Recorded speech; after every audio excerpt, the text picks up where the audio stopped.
You know those math problems that look like they're just designed to trip you up? Well, today we're going to crack one of those.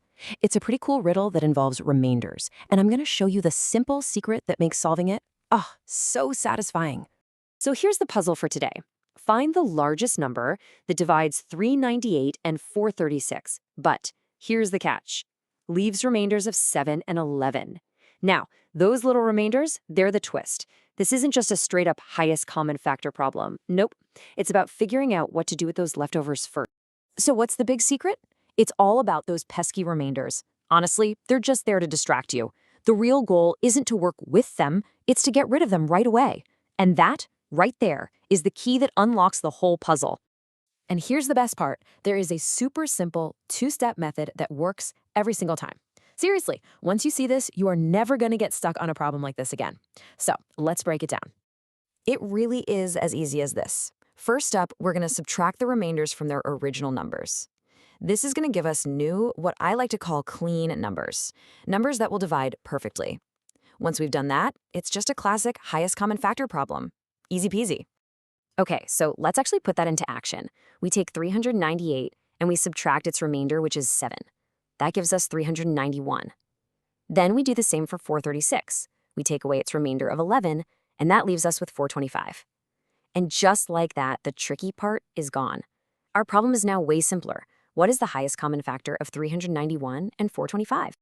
Now, this is where the magic happens. Once we break these new numbers down into their prime factors, the answer basically just reveals itself. Check it out. 391 is just 17 times 23. And 425 is 17 times 25. Do you see it? The number they both share just pops right out at you.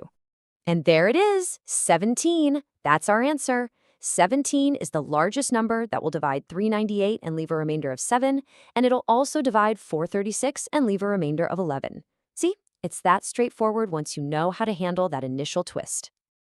All right, switching gears for a sec, I gotta give you a quick pro tip. Since we're on the topic of HCF, I have to warn you about a super common trap that shows up on exams all the time. You do not want to lose easy points on this one. We all learn this really handy formula in school, right? The HCF of two numbers multiplied by their LCM is equal to the product of those two numbers. It's a fantastic shortcut, but, and this is a big but, it has one major limitation that a lot of people forget. And here's the crucial point. Look at this. For two numbers, the formula works perfectly. HCF times LCM equals their product. It's golden. But the moment you add a third number into the mix, the rule breaks. The HCF times the LCM does not equal the product of all three. This is a favorite trick question on tests, so please lock this rule away in your memory. Okay, so how do these ideas, HCF and LCM, actually show up in other problems? I've got a few for you to try. Go ahead and take a screenshot and let's you put your new skills to the test. So for this first one, you might just be asked to find the LCM and HCF of two numbers like 72 and 120.